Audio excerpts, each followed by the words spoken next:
تو جو آیت آپ کے سامنے تلاوت کی گئی ہے اس میں بھی اللہ تعالیٰ یہی فرماتا ہے کان الناس امۃ واحدہ، کہ لوگ ایک ہی امت تھے،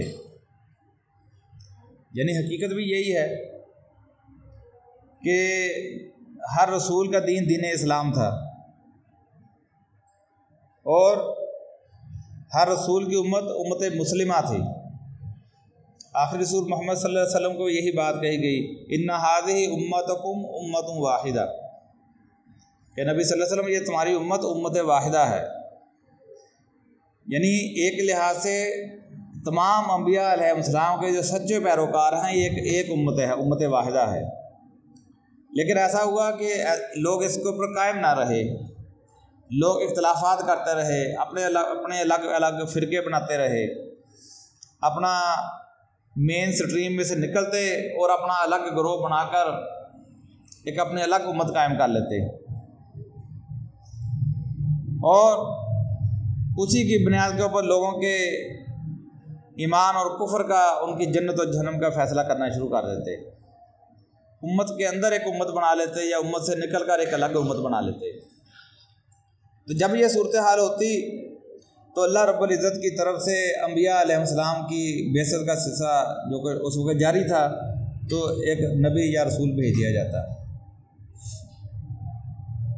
وہ ان کو پھر اسی طرح بھولا ہوا سبق یاد دلاتا،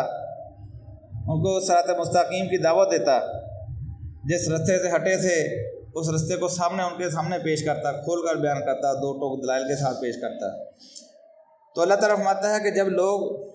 امت واحدہ سے ہٹ کر فرقوں کے اندر تقسیم ہوئے، فبعث اللہ النبیین مبشرین و منذرین، تو پھر اللہ تعالیٰ نے انبیاء علیہ السلام کو بھیجا مبشرین و منذرین، جو کہ خوشخبری دینے والے ہوتے تھے اور ڈر سنانے والے ہوتے تھے، یعنی جو رسول ہوتے تھے یا انبیاء ہوتے تھے ان کا کام یہی ہوتا تھا، اس سے ایک قدم بھی آگے بڑھ کر ان کا کوئی اختیار نہیں تھا کہ وہ مبشرین یا منذرین، جو ان کی دعوت کو قبول کرتا، ایمان کو قبول کرتا، اللہ کی خالص عبادت کے اوپر آ جاتا، اس کو وہ خوشخبری دیتے، جنت کی خوشخبری دیتے، کامیابی کی خوشخبری دیتے، اور جو اس کی نافرمانی اختیار کرتا اس کو ڈر سناتے۔ یہی قرآن مجید انبیاء علیہ السلام کی وہی ڈر سنانے کی جو سرگزشت انذار ہے اسی کو بیان کرتا ہے۔ مشن آمد رسول یہی ہے، مبشرین و منذرین۔ وَأَنزَلَ مَعَهُمُ الْكِتَابَ بِالْحَقِّ لِيَحْكُمَ بَيْنَ النَّاسِ فِيمَا اخْتَلَفُوا فِيهِ، اور پھر وہ انبیاء جب آتے تو ان کے ساتھ ایک کتاب ہوتی، بالحق، حق کتاب ہوتی، لیحکم بین الناس، تاکہ اس کی روشنی میں لوگوں کے فیصلے کر دیں، فیما اختلفوا فیہ، جس چیز میں وہ اختلاف کرتے تھے، جن مسائل کو انہوں نے اختلافی مسئلہ بنا لیا تھا ان کے سارے اختلافات کا وہ رسول فیصلہ کرتے، رسول فیصلہ سنا دیتے تھے، ان کو منواتے نہیں تھے، صرف فیصلہ سنا دیتے تھے، اور اگر کوئی مان لیتا تھا وہ کامیاب ہوتا تھا، ورنہ پھر اللہ کا فیصلہ آ جاتا تھا۔ وَمَا اخْتَلَفَ فِيهِ إِلَّا الَّذِينَ أُوتُوهُ مِن بَعْدِ مَا جَاءَتْهُمُ الْبَيِّنَاتُ بَغْيًا بَيْنَهُمْ، تو فرمایا کہ یہ اختلاف اس کے اندر، اس دین حق کے اندر اختلاف پیدا کون لوگ کرتے تھے؟ الَّذِينَ أُوتُوهُ مِن بَعْدِ مَا جَاءَتْهُمُ الْبَيِّنَاتُ، جن کے پاس علم آ چکا ہوتا تھا، جن کے پاس کھلی نشانیاں آ چکی ہوتی تھی، وہی اس کے اندر اختلافات پیدا کرتے تھے، اور ان کے اختلاف کا فیصلہ کرنے کے لیے انبیاء آتے تھے۔ فَهَدَى اللَّهُ الَّذِينَ آمَنُوا، بس اللہ تعالیٰ نے جو ایمان والے تھے ان کو ہدایت دے دی، لِمَا اخْتَلَفُوا فِيهِ مِنَ الْحَقِّ، جس چیز میں وہ اختلاف کرتے تھے اس میں جو حق تھا اس کی ہدایت دے دی، بِإِذْنِهِ، اپنے اذن سے۔ واللہ یہدی من یشاء الی صراط مستقیم، اور اللہ تعالیٰ جس کو چاہتا ہے اپنے سیدھے راستے کی رہنمائی کر دیتا ہے۔ تو یہ ہے انبیاء علیہ السلام کی بعثت کا مقصد۔ آخری رسول محمد صلی اللہ علیہ وسلم جو تھے وہ بھی یہی پیغام لے کر آئے تھے۔ جب اللہ کے رسول صلی اللہ علیہ وسلم بحیثیت رسول مبعوث ہوئے ہیں، آپ کوہ صفا کے اوپر چڑھے ہیں اور لوگوں کو بلایا ہے، کیونکہ کوہ صفا جو ہے وہ بالکل خانہ کعبہ کے پاس ہی ہے۔ وہاں سے کھڑا ہو کر آواز دی جائے تو جتنے بھی طواف کرنے والے ہوں، جتنے بھی وہاں لوگ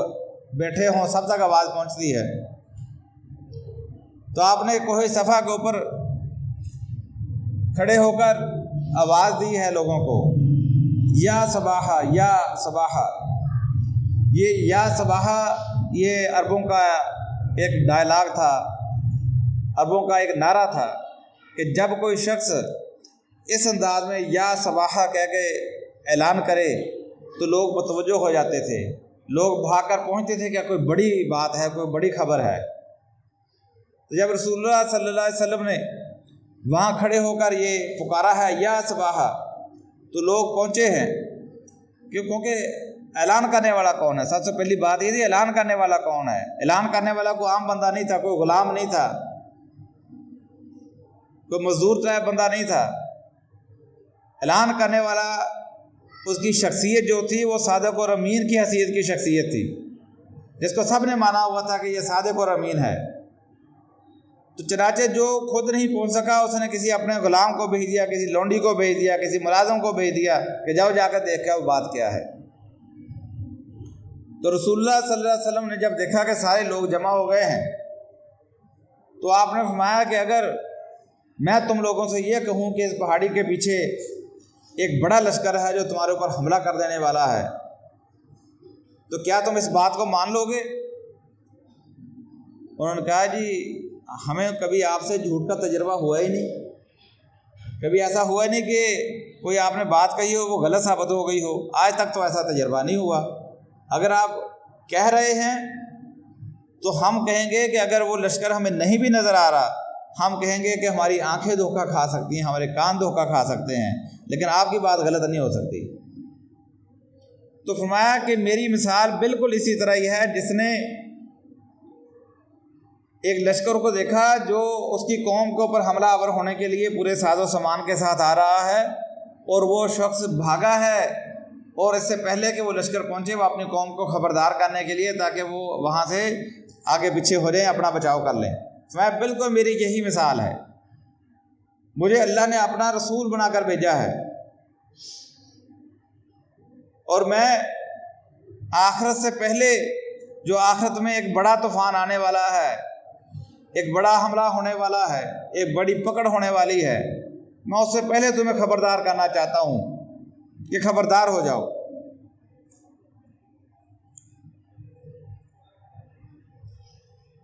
تو فرمایا کہ دیکھو اگر تمہیں اس بات کا اتنا یقین ہے کہ میری بات درست ہے، مجھ سے کبھی جھوٹ کا تجربہ نہیں ہوا، تو پھر میں چاہتا ہوں کہ ایک بات ہے، ایک کلمہ ہے، میں چاہتا ہوں کہ آپ میرے ساتھ اس کا عہد کر لو، میرے ساتھ عہد کر لو کہ تم اس کو نبھا جاؤ گے، اس کے اوپر کاربند رہ جاؤ گے۔ تو اس کے نتیجے میں اللہ تعالیٰ تمہیں عرب کا بھی مالک بنا دے گا، اور جو عجم ہیں ان کو بھی تمہارے زیر نگیں کر دے گا، تمہارے زیر فرما کر دے گا۔ وہ ایک بات ہے، میرے ساتھ ایک دفعہ اس کا عہد کر لو سارے مل کر۔ تو انہوں نے کہا کہ وہ کون سا کلمہ ہے، وہ کون سا کلمہ ہمیں بتایا جائے، وہ کلمہ ہمیں بتایا جائے۔ تو رسول اللہ صلی اللہ علیہ وسلم فرماتے ہیں قولوا لا الہ الا اللہ تفلحوا، تو تم سب یہ بات کہہ دو کہ اللہ کے علاوہ کوئی دوسرا الہ نہیں ہے، فلاح پا جاؤ گے۔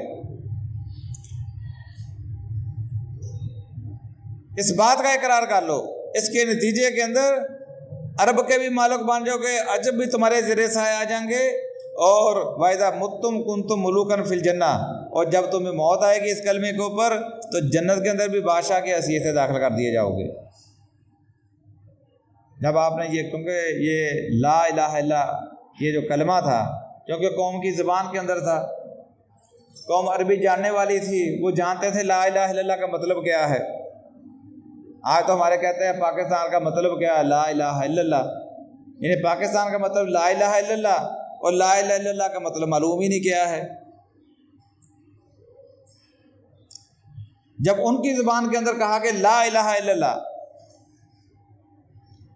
تو سگا چچا جو ہے ابو لہب، یہ وہ چچا ہے جب اس کو خبر ملی تھی کہ میرے بھائی کے گھر میں بیٹا پیدا ہوا ہے، تو اس نے وہ جو لونڈی تھی سویبہ جس کا نام ہے، اس نے جب آ کے اطلاع دی ہے کہ آپ کے بھائی کے گھر میں، عبداللہ کے گھر میں بیٹا پیدا ہوا ہے،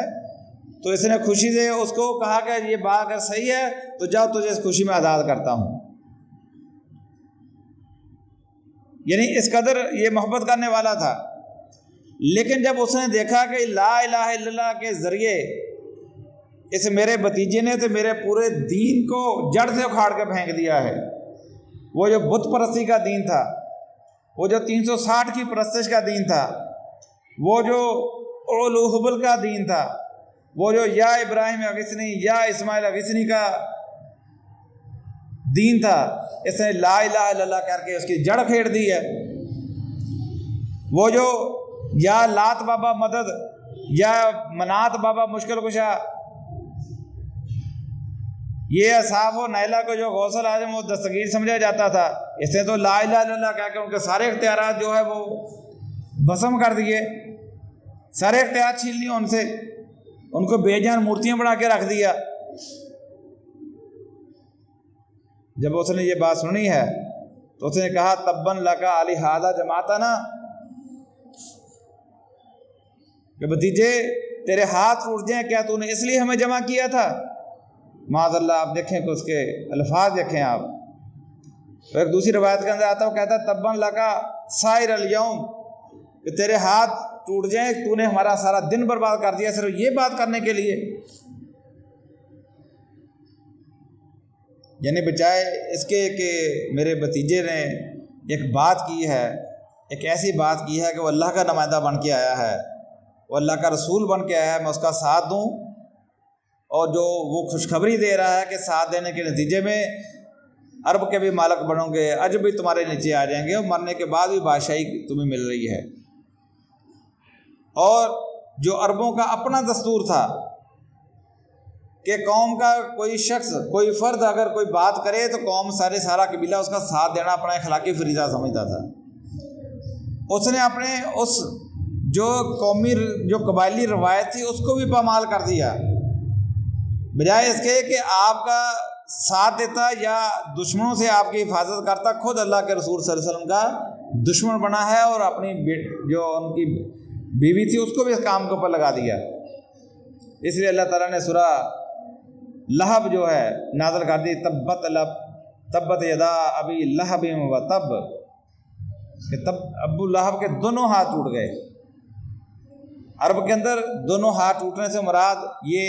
محاورہ بولا جاتا تھا، اور اس نے بھی جو کہا تھا ابو لہب نے بھی تبن لکا علی ھذا جماعتنا، کہ تیرے ہاتھ ٹوٹ جائیں، تو نے ہمیں اس لیے جمع کیا تھا۔ تو عرب کے اندر ہاتھ ٹوٹنے سے مراد ہوتا ہے کہ بے یار و مددگار ہو جانا۔ جیسا آج ہمارا محاورہ ہوتا ہے نا کہ بھائی جو ہوتے ہیں یہ بازو ہوتے ہیں، تو وہاں بھی یہ اسی معنی میں بولا جاتا تھا کہ اس کا کوئی مددگار، کوئی حمایتی نہ رہے۔